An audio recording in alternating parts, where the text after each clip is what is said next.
Hello दोस्तों, कैसे हैं आप लोग। करंट अफेयर्स टुडे का आज 87 एपिसोड आप लोगों के बीच लेके आया हूं, जिसमें आज का जो टॉपिक हम लोग देखने वाले हैं वह है संघीय बजट 2023-24 में जो एक राजकोषीय प्रबंधन मुद्दा है, इसके बारे में। तो अगर आप इस चैनल पे नए हैं तो आपको बता दूं कि इससे पहले संघीय बजट 2023-24 का पूंजीगत व्यय में वृद्धि, कर प्रणाली में संशोधन और बजट की प्राथमिकताएं जो 7 थी, सातों को एपिसोड 85 और 86 में अपलोड कर चुके हैं, इन सभी मुद्दों के बारे में।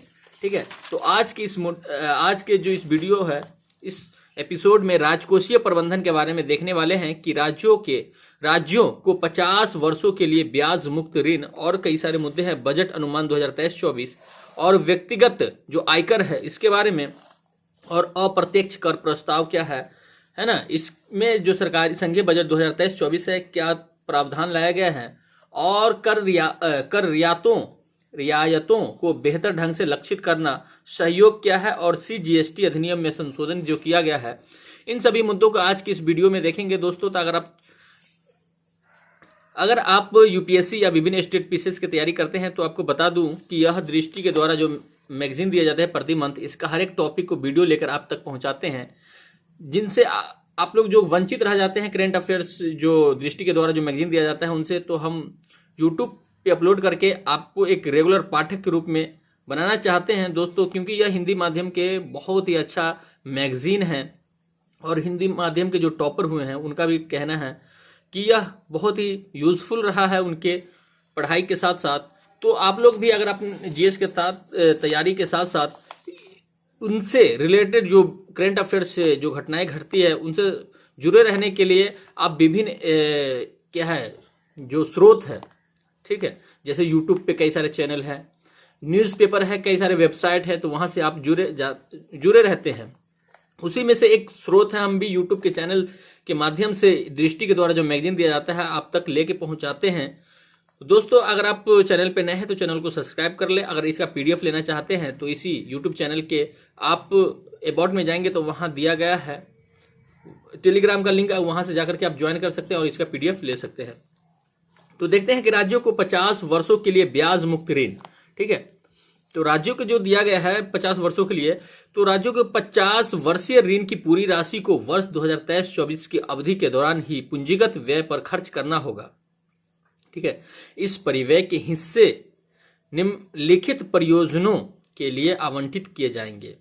इनमें पुराने सरकारी वाहनों की स्क्रैपिंग, शहरी योजना सुधार और कार्रवाइयां, शहरी स्थानीय निकायों में वित्तीय सुधार, पुलिस स्टेशनों के ऊपर या उसके भाग के रूप में पुलिस कर्मियों के लिए आवास सुविधा, यूनिटी मॉल का निर्माण, बाल एवं किशोर पुस्तकालयों और डिजिटल इंफ्रास्ट्रक्चर आदि। इन सभी के लिए क्या है कि राज्यों को जो 50 वर्षों के लिए जो बजट मुक्त किया है, इन सब खर्चों के लिए किया है। उसके बाद है क्या कि जो ये सब मुद्दा है ना, इस मुद्दों को हम इसमें भी देखेंगे, तो यहाँ भी देख लेते हैं, या बजट के अनुमान जो ये बॉक्स में है वो बॉक्स का मुद्दा इसमें दिया गया है। ठीक है, तो यहीं से हम पढ़ लेते हैं कि बजट का अनुमान 2023-24, तो वर्ष 2023-24 में कुल राजस्व और कुल व्यय क्रमशः रुपए 27.2 लाख करोड़ और रुपए 45 लाख करोड़ होने का अनुमान लगाया गया है।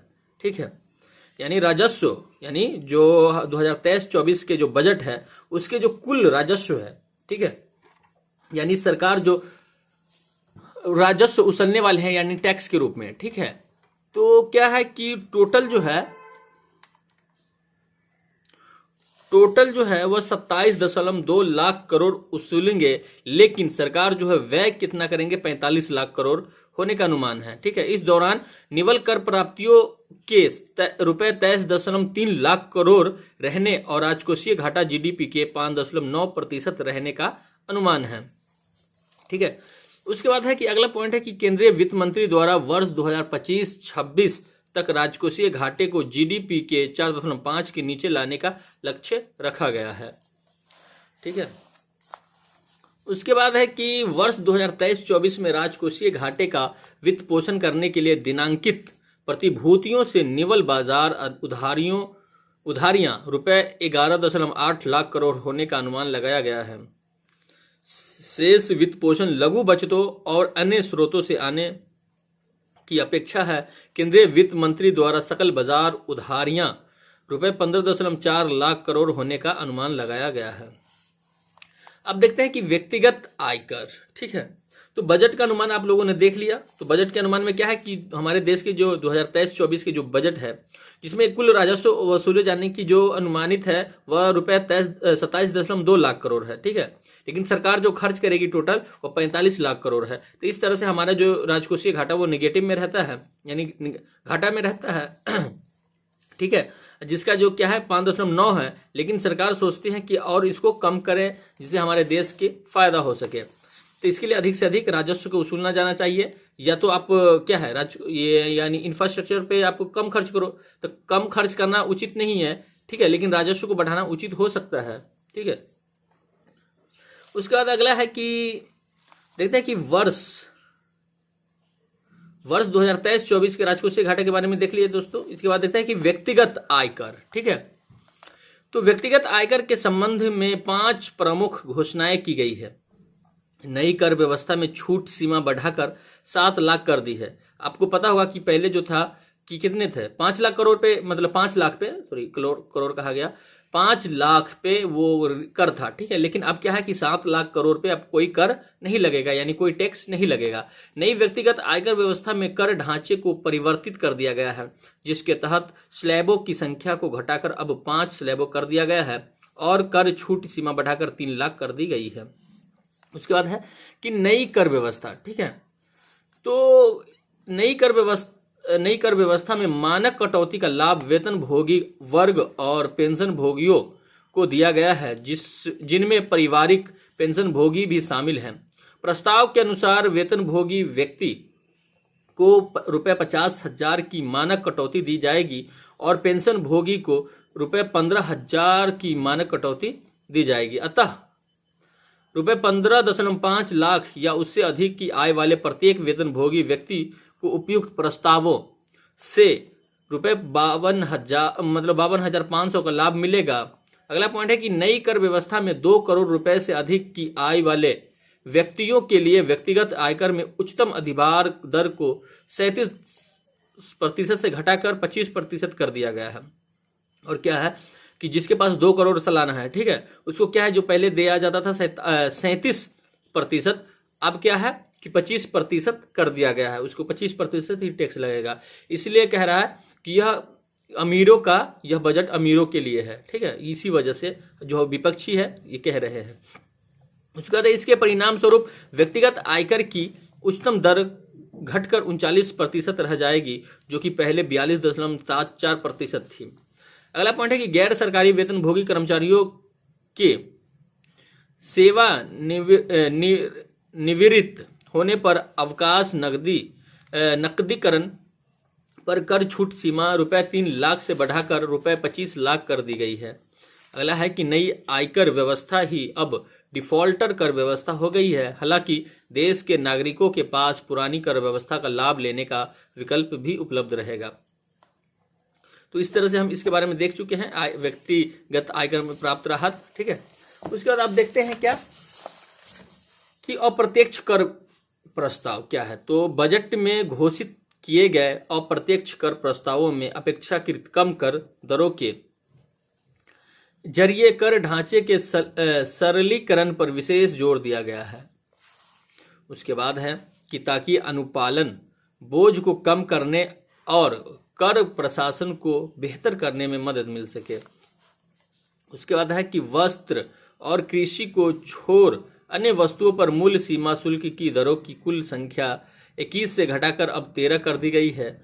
खिलौने, साइकिल, ऑटोमोबाइल और नाफ्ता सहित विभिन्न वस्तुओं पर मूल्य सीमा शुल्क उपकर और अधिभार में मामूली परिवर्तन किए गए हैं। अगला है कि मिश्रित संपीड़ित प्राकृतिक गैस पर देय टैक्स पर टैक्स लगाने से बचने के लिए इसमें शामिल जीएसटी के अदायगी वाली संपीड़ित बायोगैस को उत्पादन शुल्क से मुक्त कर दिया गया है। अगला है कि सीमा शुल्क से छूट अब इलेक्ट्रिक वाहनों में उपयोग होने वाली बैटरियों के लिए लिथियम आयन सेल के निर्माण के लिए आवश्यक पूंजीगत वस्तुओं और मशीनरी के आयात पर भी दी गई है।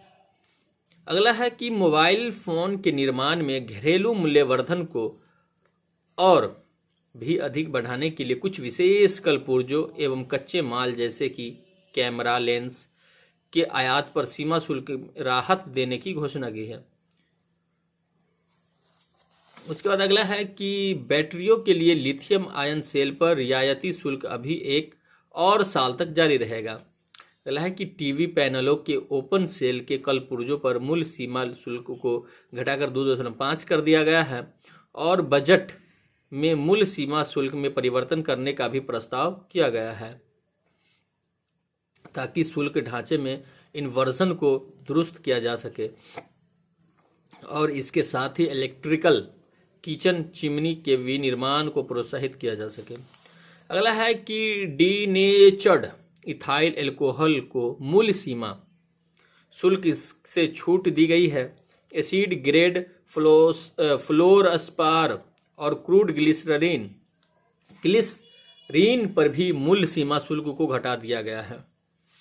लैब ग्रोन डायमंड के विनिर्माण में उपयोग किए जाने वाले सीड पर मूल सीमा शुल्क को घटा दिया गया है। सिल्वर डोर इसकी छड़ों एवं इससे बनी वस्तुओं पर आयात शुल्क को बढ़ा दिया गया है ताकि इसे सोने एवं प्लेटिनम पर दिए शुल्क के अनुरूप किया जा सके। कंपाउंडेड रबर पर मूल सीमा शुल्क की दर बढ़ा दी गई है। विशिष्ट सिगरेट पर देय राष्ट्रीय आपदा आकस्मिक शुल्क को लगभग 16% बढ़ा दिया गया है। एपिक्लोरोहाइड्रीन के उत्पादन में उपयोग होने वाले क्रूड ग्लिसरीन पर देय मूल सीमा शुल्क को 7.5% से घटाकर 2.5% करने का प्रस्ताव किया गया है। कॉमन आईटी रिटर्न्स फॉर्म केंद्रीय बजट में करदाताओं की सुविधा के लिए अगली पीढ़ी का एक कॉमन आईटी रिटर्न फॉर्म भी पेश करने का प्रस्ताव किया गया है जिसमें है कि बजट में प्रत्यक्ष करों से जुड़ी शिकायत निवारण व्यवस्था को मजबूत करने की एक योजना का उल्लेख किया गया है। उसके बाद है कि कर रियायतों को बेहतर ढंग से लक्षित करना। तो किस प्रकार से है? तो कर रियायतों और छूटों को बेहतर ढंग से लक्षित करने के लिए आवासीय घर में निवेश से प्राप्त पूंजीगत लाभ पर कटौती के लिए अधिकतम सीमा ₹10 करोड़ तय की गई है। अगला पॉइंट है कि बजट में किए गए अन्य प्रस्तावों के तहत IFSC गिफ्ट सिटी में शामिल किए जाने वाले फंड पर कर लाभ की अवधि 31 मार्च 2025 तक बढ़ा दी गई है। आयकर अधिनियम की धारा 276A के तहत कुछ प्रावधानों को अपराधों की श्रेणी से हटा दिया गया है। अगला पॉइंट है कि MSME से संबंधित प्रस्ताव जिसमें है कि बजट में अनुमानित कराधान का लाभ उठाने के लिए सूक्ष्म उद्यमों और कुछ विशेष प्रोफेशनलों के लिए बढ़ी हुई सीमा का प्रस्ताव किया गया है। उसके बाद है कि सहयोग।